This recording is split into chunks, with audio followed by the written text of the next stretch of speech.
मैंने अपनी ज़िंदगी में दीन की किताबें मदरसे के उलमा से पढ़ी हैं, गो के मदरसे में दाखिल होकर पढ़ने का मौका नहीं मिला। अब उसकी लंबी तफसील है। बचपन में मुझे भाई ने मदरसे में हिफ्ज़ के लिए दाखिल करवाया, तो मैंने पहले 6 पारे मदरसे में 2 महीने के अंदर हिफ्ज़ कर लिए। ज़हीन था, शौक भी था। कारी साहब मेरे ऊपर बड़े मेहरबान थे, तो गर्मी की 2 महीने की छुट्टियों में मैंने 6 पारे याद कर लिए। जब छुट्टियां खत्म हुई तो भाई ने कहा कि स्कूल चलो। मैंने जिद की कि नहीं, मैं तो मदरसे में पढ़ूंगा। उसने कहा नहीं, स्कूल पढ़ना छोड़ना नहीं है। वो स्कूल में टीचर थे, मुझे जबरदस्ती स्कूल ले गए। वापस आया तो मैं अम्मी के सामने खूब रोया और मैंने कहा अम्मी, मैंने स्कूल नहीं जाना, मैंने तो मदरसे में पढ़ना है। अम्मी ने भाई से बात की। भाई ने कहा कि नहीं नहीं, स्कूल इसको पढ़ाना है, अगर ये मदरसे की पढ़ाई करना चाहता है तो शाम को पढ़ लिया करे। मैंने पूछा कि शाम को कैसे पढ़ सकता हूं? उनका कि उस्ताद का बंदोबस्त मैं कर दूंगा और तुम शाम को पढ़ लिया करना। तो हमारे शहर में एक मुफ्ती थे, मुफ्ती वलीउल्लाह साहब,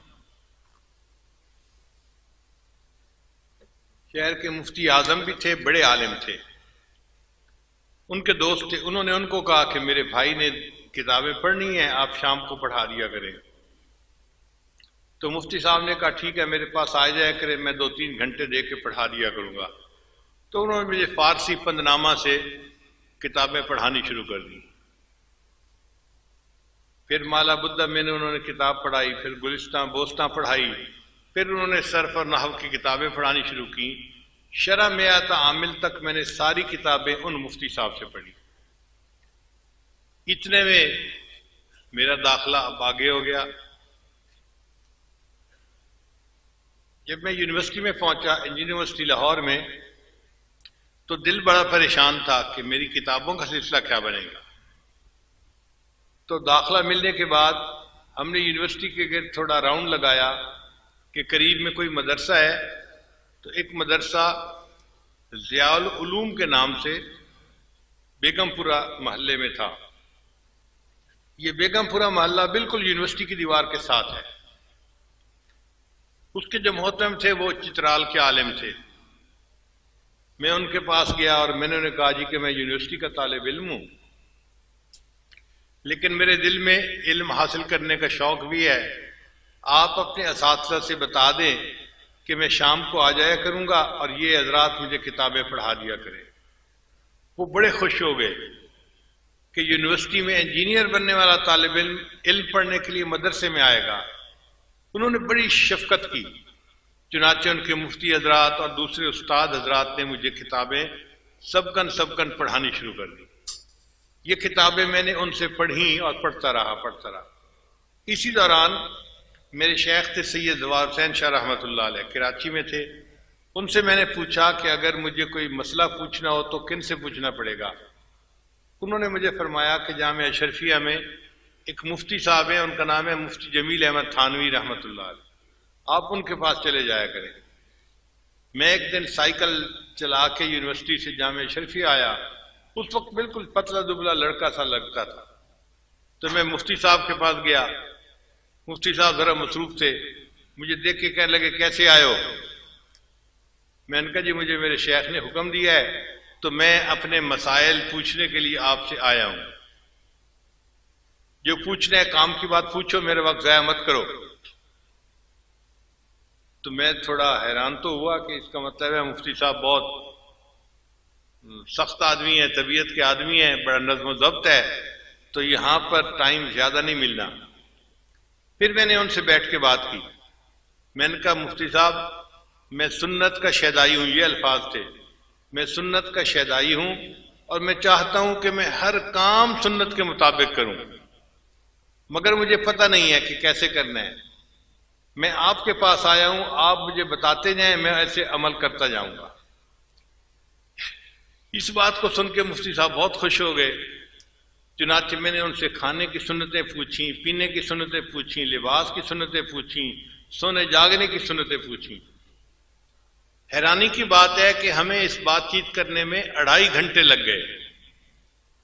2.5 घंटे के बाद मुफ्ती साहब ने टाइम देखा और फरमाने लगे, भाई बहुत ज्यादा वक्त हो गया, मगर आपने बात ही ऐसी छेड़ी कि मैं बात करता रहा। अच्छा, आपको मेरे पास आने की इजाजत है, जिस वक्त आप चाहें आप आ जाया करें और दारुल इफ्ता में बैठ जाया करें, मैं आपको देख लिया करूंगा तो मैं अपने काम से फारिग होकर आपको बुला लिया करूंगा।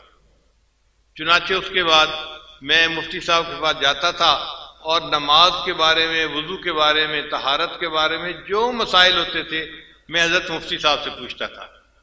हजरत मुफ्ती साहब ने मेरे अंदर उलमाए देवबंद की मोहब्बत भरी और मुझे देवबंद उलमा का शहदा बना दिया। उनकी इत्तबाए सुन्नत, उनके तकवा को देख के मुझे महसूस हुआ कि वाकई ये वो उलमा है जो उलमाए रब्बानीयीन है और इनसे दीन सीख कर उसके मुताबिक जिंदगी गुजारनी चाहिए। फिर उसके बाद बुखारी शरीफ पढ़ने का जब टाइम आया तो एक थे मौलाना मोहम्मद जाफिर साहब, वो बुखारी शरीफ के हाफिज भी थे, कुरान के हाफिज भी थे। उनसे मैंने बुखारी शरीफ को पढ़ा। दरमियान में 1-2 मरतबा मुझे ख्याल भी आया कि वफाकुल मदारिस का इम्तहान मुझे देना चाहिए।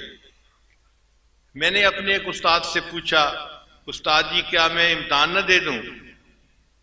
तो उस जमाने में वफाक का इदारा नया नया बना था और इम्तहान देने का इतना रिवाज नहीं था।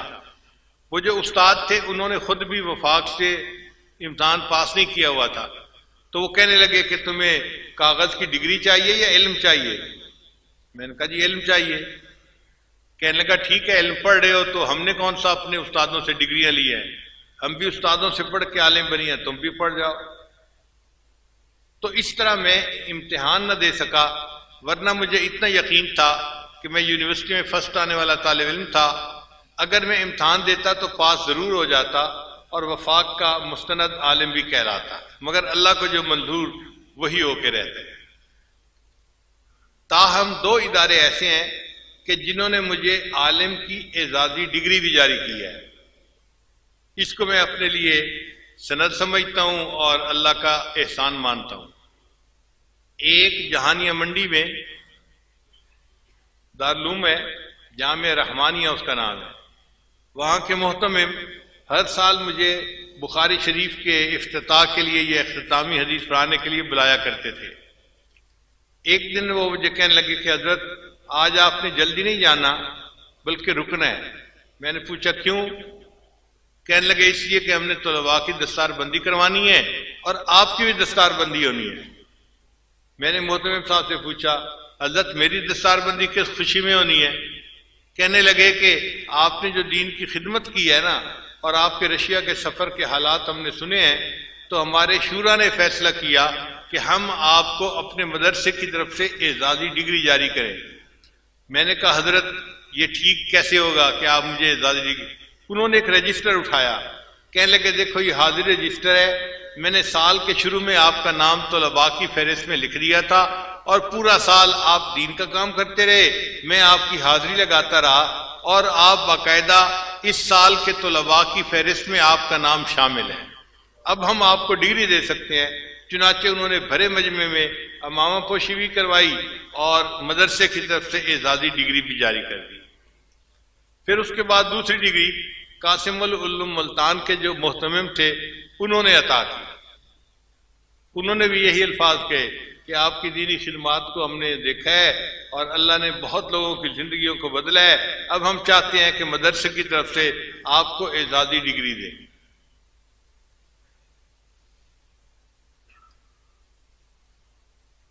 हदीस मुबारका में चंद वास्ते ऐसे हैं कि जिनके जरिए से इस आजिज को अल्लाह ने आली सनद अता फरमाई। अब बात चली पड़ी है तो मैं जरा तफसील भी बता दूं।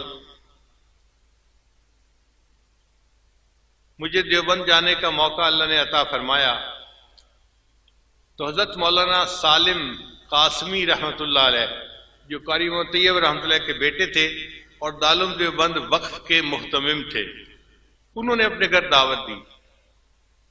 हमने उनके घर में खाना खाया तो मुझे कहने लगे हजरत आप मेरे साथ आए। तो मैं उनके साथ उठ के गया। वो मुझे एक कमरे में लेकर गए और एक चारपाई की तरफ इशारा किया, हजरत इसके ऊपर बैठ जाए। मैं बैठ गया।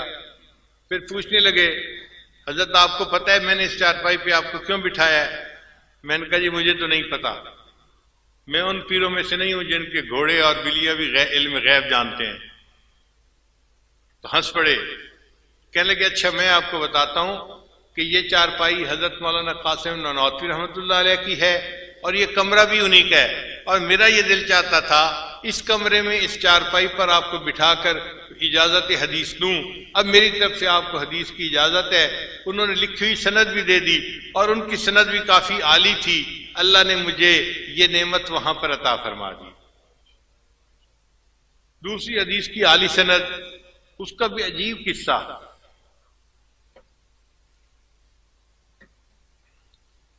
हरम में हज करने के बाद कुछ दिनों के लिए हम ठहरे हुए थे। तो एक दिन असर की नमाज मैंने हरम में पढ़ी तो मैंने देखा कि एक पतले दुबले से हैं बड़े मियाँ, वो बैठे और उनके गिर्द आकर तुलबा ने हल्का बनाकर बैठना शुरू कर दिया। तुलबा ने सुर्ख रुमाल बांधे हुए थे, अरबी तुलबा जो होते हैं, और उनके हाथ में किताबें थी। और जो हदीस की किताबें होती हैं ना, वो अपने साइज से एक नजर से पहचानी जाती हैं। स्कूलों कॉलेजों की किताबें और तरह की होती हैं और जो दीनी किताबें हैं उनका साइज और तरह का होता है। तो जब मैंने देखा कि ये तुलबा इनके गिर्द बैठ रहे हैं तो मुझे भी दिलचस्पी हुई, तो मैं जरा आगे हुआ। अब एक तालिब इल्म ने पहली हदीस मुबारका की बुखारी शरीफ की तिलावत की तो उन बुजुर्गों ने सबको इजाजत दी। मुझे दिल में ख्याल आया कि जो बुजुर्ग हरम में बैठकर हदीस की इजाजत दे रहे हैं ये कोई आली सनद वाले आलिम होंगे। तो मैंने उनके खादिम से कहा कि हजरत का तारुफ क्या है? उसने कहा जी हजरत का नाम है मौलाना अहमद अली, ये इंडिया के हैं और रहते इंग्लैंड में हैं, और इनकी हदीस की सनद इतनी आली है कि पाकिस्तान के बड़े बड़े उलमा इनके पास आकर हदीस की सनद लेते हैं। मैंने कहा मसलन? कहने लगा मसलन हजरत मुफ्ती तकी उस्मानी दामत बरकातुहू। जब उसने नाम लिया तो मैंने सोचा कि वाकई अगर हमारे शेख अल इस्लाम दामत बरकातुहू जैसे बड़े हजरात जो जिबाल इल्म में से हैं उन्होंने इनसे हदीस की इजाजत ली तो इनकी आली सनद होगी। तो मैंने उससे कहा कि भाई क्या हजरत से मुझे इजाजत हदीस मिल सकती है? उसने कहा आपका नाम क्या है? मैंने कहा नाम मेरा है जुल्फकार अहमद नक्शबंदी। अब ये नाम सुन के ना वो बंदा तो उछल पड़ा और वहीं बैठे बैठे हजरत हजरत हजरत ऊंचा ऊंचा कहने लगा। हजरत ने फरमाया भाई क्या हुआ? हजरत आपने मेरे जिम्मे लगाया हुआ था कि अगर ये बंदा मिल जाए कहीं तो मुझे बताना, मैंने इनसे मुलाकात करनी है। वो साहब ही आए बैठे हैं।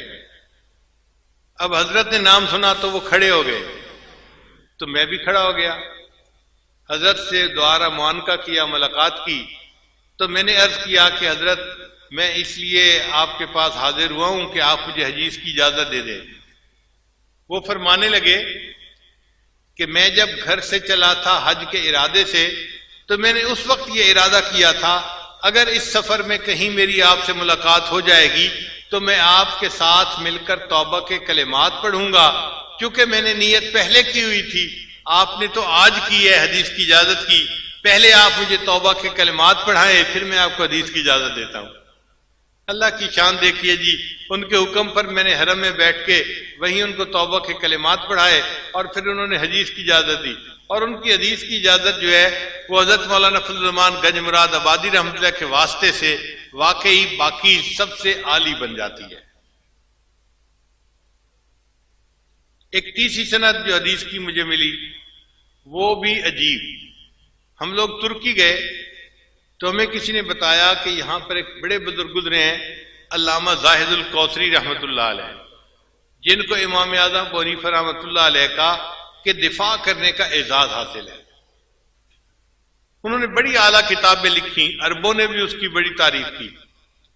तो उनके एक आखिरी शागिर्द, उनका नाम है शेख अमीन सिराज रहमतुल्लाह अलैह, वो अभी जिंदा है और उनको हुकूमत ने नादिर हस्तियों में शामिल करके उनके लिए खुद डॉक्टरों की टीम उनके साथ लगाई हुई है, उनकी सेहत का ख्याल रखें ताकि ये तारीखी हस्ती बीमार ना हो जाए। वो अभी जिंदा है, मगर वो 5 नमाजें अपने घर की मस्जिद में पढ़ते हैं। सिर्फ जुमा की नमाज के लिए वो आते हैं, और जुमा की नमाज के लिए भी मस्जिद के साथ एक शीशे का कमरा बनाया गया है, वहां वो नमाज पढ़ते हैं। लोग उनसे नहीं मिल सकते, वो लोगों से नहीं मिल सकते, क्योंकि मिलने से वायरस फैलता है, बैक्टीरिया फैलता है, बीमारियां फैलती हैं। और ये शख्सियत चूंकि कौमी शख्सियत है, इसलिए उनकी सेहत का ख्याल रखना डॉक्टरों की जिम्मेदारी है। वो डॉक्टरों के साथ आते हैं, नमाज पढ़ के चले जाते हैं। खैर, हमने अल्लाह से बड़ी दुआ मांगी, 2 दिन नफल पढ़ते रहे सलातुल हाजत के, कि या अल्लाह हमें तौफीक अता फरमा, हम उनकी जियारत भी करें और उनसे इजाजत हदीस भी ले लें। मुझे एक आलिम ने बताया, वो जल्दी हदीस की इजाजत नहीं देते, वो कहते हैं कि 10-15 दिन मेरे साथ रहो और दर्स में बैठो, फिर हदीस की इजाजत दूंगा। अब हम परेशान कि हमारा तो सफर था 1-2 दिन के बाद, तो हम 10-15 दिन तो नहीं रह सकते। अगर उन्होंने ये शर्त लगा दी तो मुश्किल हो जाएगी। बहरहाल दुआएं मांगते रहे, अल्लाह की शान के वो जुमा के लिए मस्जिद में तशरीफ लाए। उनका एक खादिम था, वो कमरे से बाहर निकला तो मैंने उससे बात की। मैंने कहा कि भाई, मैं इस तरह पाकिस्तान से आया हूं और ये मेरा नाम है, और आप हजरत को मेरे सलाम भी दें और अर्ज करें कि अगर हदीस की इजाजत दे दें तो उनका मेरे ऊपर बड़ा एहसान होगा। खादिम ने जाकर उनको नाम बताया तो वो फरमाने लगे कि ये नाम तो मैंने पहले सुना हुआ है, ये पाकिस्तान के शेख आए हैं, तो अब मेरा भी दिल चाहता है कि मैं इनसे मुलाकात करूं, उनको अंदर ले आओ। लो जी, हमें कमरे के अंदर जाने का मौका मिल गया। जब कमरे के दरवाजे पर मैं पहुंचा ना, तो डॉक्टर ने मुझे रोक लिया। जी, आप पाकिस्तान से आए हुए हैं और आपके मुल्क में तो हाइजानिक कंडीशन अच्छी नहीं है, तो आप तो इनसे नहीं मिल सकते। मैंने कहा भाई, मेरी भी चाहत थी और शेख ने भी याद किया था, इसलिए मैं आया हूं। उनका नहीं, आपको हम इस कमरे में नहीं आने देते। फिर उसने दूसरे डॉक्टरों को कहा, जी ये पाकिस्तान से आए हैं, इनको इस कमरे में दाखिल नहीं होने दे सकते। तो और डॉक्टर भी आगे करीब आ गए। अब जाना मुश्किल अंदर। तो शेख अमीन सिराज ने देखा तो उन्होंने अरबी जुबान में उनसे बात की कि तुम इस बंदे को क्यों रोके हुए हो। उनका, जी आप कौमी वर्सा हैं और आपकी जान की हिफाजत हमारी जिम्मेदारी है। आप कोई आम आदमी नहीं है, और ये पाकिस्तान पसमानदा मुल्क से आए हैं और इनके जरिए से आपको बीमारी लग सकती है। तो शेख ने उन्हें फरमाया, भाई अगर इनके जरिए से मुझे बीमारी लग सकती है ना, तो मैं कल की बजाय आज मरने को तैयार हूं, मुझे इनसे मुलाकात करने दो। अल्हम्दुलिल्लाह कि फिर शेख सिराज आगे तशरीफ लाए दरवाजे पर, वहीं पर उन्होंने मानका फरमाया और हदीस की इजाजत दी, और उनकी हदीस की इजाजत की सनद भी बहुत आली है। ये 3 संदेह थी जो अल्हम्दुलिल्लाह बहुत आली थी और अल्लाह ने अपनी रहमत से अता फरमा दी। एक और सनद जो हमें इस दफा मिली, चंद दिन पहले हमें समरकंद बुखारा जाने का मौका मिला। पूरी दुनिया के मुख्तलिफ मुल्कों से मशाइख आए हुए थे। तो मुझे कमरे में एक साहब कहने लगे कि हजरत, शाम के एक आलिम आए हैं, सैयद हैं, और उनकी हदीस की निस्बत बड़ी आली है, और बुखारा के उलमा उनके कमरे में जा रहे हैं उनसे हदीस की निस्बत लेने के लिए। तो मैंने कहा कि भाई अगर बुखारा के उलमा हदीस की निस्बत लेने के लिए जा रहे हैं तो मुझे भी ले जाओ उनके कमरे में।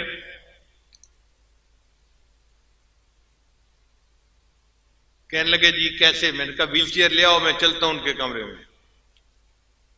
आज जब मैंने कहा ना कि व्हील चेयर ले आओ, मैं चलता हूं उनके कमरे में, तो हमारे दोस्तों में से एक दोस्त बैठे हुए थे।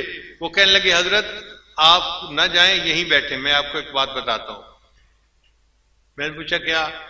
कहने लगे, असर की नमाज के बाद वो शेख मुझे मिले थे और उन्हें मुझसे कहा था कि आप शेख जुल्फकार अहमद नक्शबंदी के खलीफा हैं, अगर मुझे उनके पास आने का कोई वक्त मिल सकता है तो आप मुझे फोन कर देना, मैं उनसे तौबा के कलिमात पढ़ने के लिए आऊंगा। तो उन्होंने तो पहले से मुझे कहा हुआ है, तो मैं उनको फोन कर देता हूं, वो खुद तशरीफ ले आएंगे। मैंने कहा ठीक है। चुनाचे उन्होंने फोन किया तो वो जो आलिम थे वो उसी वक्त अपने एक और शेख के साथ तशरीफ ले आए। वहां पर उन्होंने आकर तौबा के कलिमात पढ़े और इस आजिज ने उनसे हदीस की इजाजत के लिए दरखास्त की, तो उन्होंने भी हदीस की इजाजत अता फरमा दी।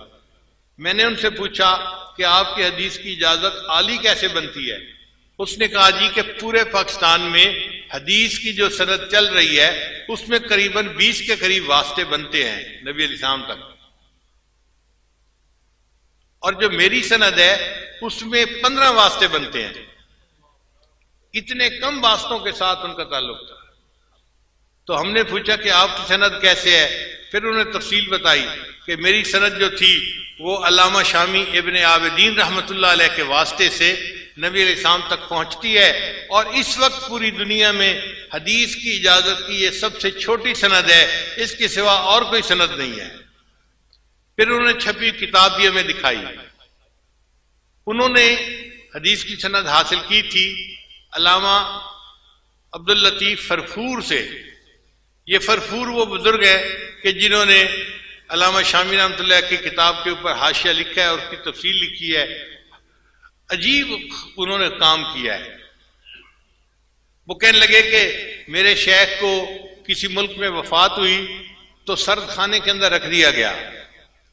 फिर 1 हफ्ते के बाद उनकी लाश शाम में लाई गई। हमने उनको गुस्ल दिया और जब उनका जनाजा तैयार करके रखा तो वफात के 1 हफ्ते के बाद भी उनकी गर्दन की रग हमें फड़कती हुई नजर आ रही थी। ऐसे बुजुर्ग थे।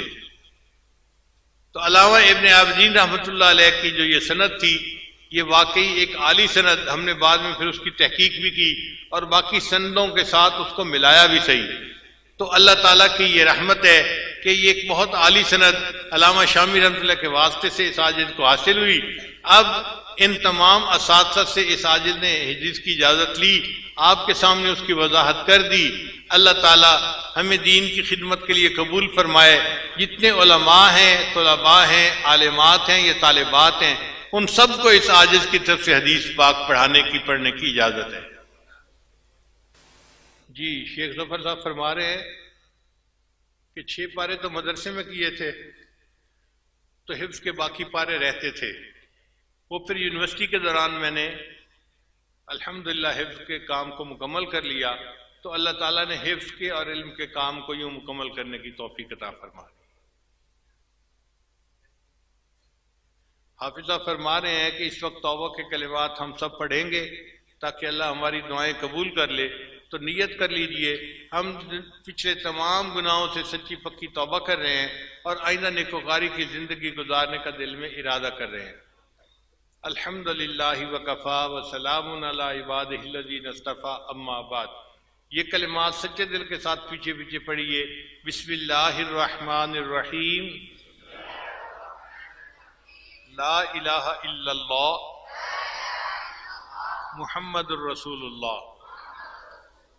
आमन्तु बिल्लाहि व मलाइकतिही व कुतुबिही व रुसुलिही वल यौमिल आखिरी वल क़द्रि खैरिही व शर्रिही मिनल्लाहि तआला वल बअसी बअदल मौत। आमन्तु बिल्लाहि कमा हुआ बिअस्माइही व सिफ़ातिही व क़बिलतु जमीआ अहकामिही इक़रारुम बिल लिसाने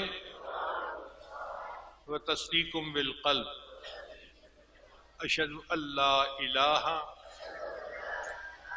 इल्लल्लाहु व अशहदु अन्ना मुहम्मदन अब्दुहु व रसूलुहु। अस्तग़फिरुल्लाह रब्बी मिन कुल्लि ज़ंबिन व अतूबु इलैहि बिरहमतिका या अरहमर राहिमीन। इन कलिमात को पढ़ने से हम तो बताए जा चुके हैं चंद मामूलात हैं जिनको बाकायदगी से करेंगे तो अल्लाह ताला दिल को मुनव्वर करेंगे। पहला अमल 100 मरतबा इस्तिग़फ़ार सुबह शाम पढ़ना, दूसरा अमल 100 मरतबा दुरूद शरीफ सुबह शाम पढ़ना, तीसरा अमल कुरान की तिलावत रोज़ाना करना, चौथा अमल चलते फिरते हर वक्त दिल में अल्लाह को याद करना, और पांचवा अमल सुबह शाम 10-15 मिनट के लिए मुराकबा करना। मुराकबे का तरीका बहुत आसान है। अल्लाह की तरफ लौ लगा के आंखें बंद करके आप बैठ जाया करें और ये महसूस किया करें कि अल्लाह की रहमत आ रही है, दिल में सिमा रही है, जुल्मत और स्याही दूर हो रही है और हमारा दिल अल्लाह अल्लाह अल्लाह